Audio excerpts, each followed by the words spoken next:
Pemirsa, terima kasih Anda masih menyaksikan berita Papua pagi ini. Dan bagi Anda yang baru bergabung bersama kami, akan kami hadirkan kembali 3 berita utama kami.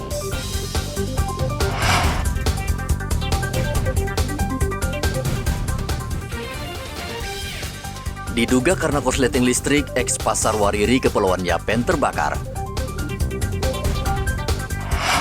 Namanya tidak masuk dalam daftar CPNS. Ratusan tenaga honorer berunjuk rasa minta Pemkab tinjau nama siluman. Harga bahan pokok dan tiket pesawat mahal, ratusan warga di Intan Jaya berunjuk rasa ke kantor DPRD.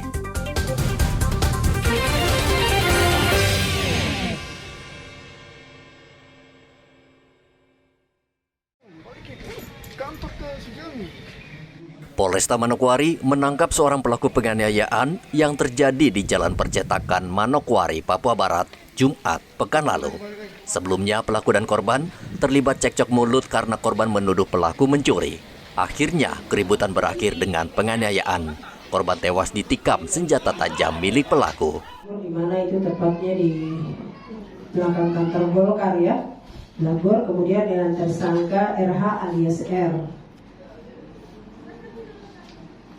Barang bukti ini sementara oleh penyidik lagi dalam pengembangan, sementara masih menggunakan hasil visum. Kemudian pasal yang disangkakan 170 ayat 2E KUH pidana. Kemudian korban itu berinisial S, ini berawal dari adu mulut atau cekcok di kos-kosan yang berujung pada penganiayaan atau pengeroyokan. Saat ini pelaku masih menjalani pemeriksaan di Mapolresta Manokwari. Polisi juga masih memburu satu pelaku lainnya yang diduga melarikan diri ke Sulawesi Selatan.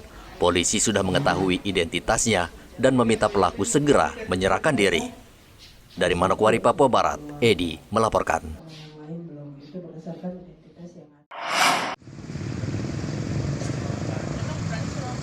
Setelah dilarang berjualan di Jalan Nafi atau sekitar area Pasar Wamanggu, pedagang buah kini kembali memadati kawasan ini.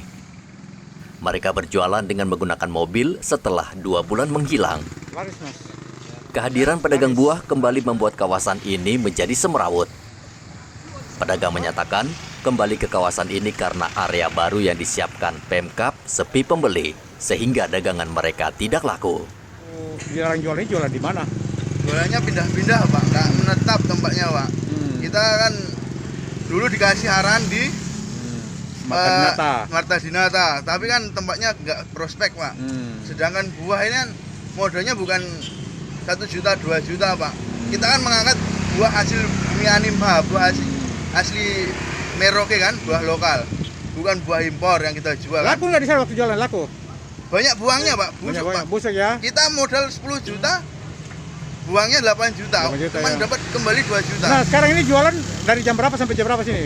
Kita nggak lama, paling 2 jam, nggak terlalu lama, kita kan cari luang waktu saja Pak. Pas musim iya. pagi ya. Kemarin waktu dilarang jualan di mana memang?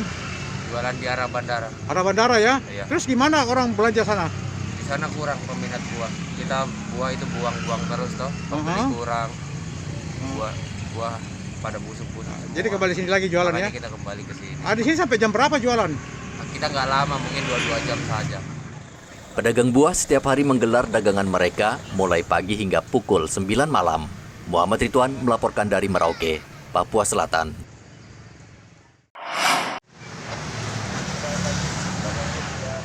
Penjual air galon di Merauke saat ini jumlahnya menjamur. Keuntungan yang lumayan besar mendorong banyak orang ingin terjun ke bisnis sampingan ini.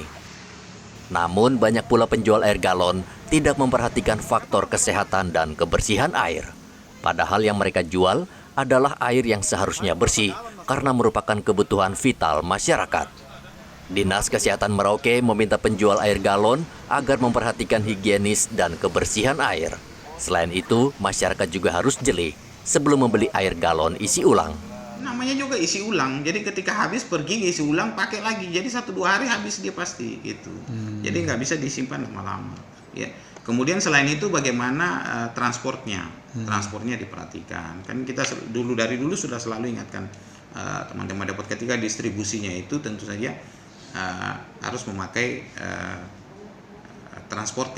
alat transport yang memenuhi syarat. Misalnya kan kita lihat masih sering mereka drop ke kios-kios titip dengan ini kemudian terbuka begitu kena panas, itu nggak memenuhi syarat. Masyarakat Merauke suka membeli air galon isi ulang di depot air minum karena selain praktis, harganya juga murah. Namun bahaya mengintai jika air galon isi ulang yang dijual tidak memenuhi standar kesehatan. Salah satu yang dikhawatirkan, tercemar bakteri yang bisa menyebabkan gangguan pencernaan. Muhammad Ridwan melaporkan dari Merauke, Papua Selatan.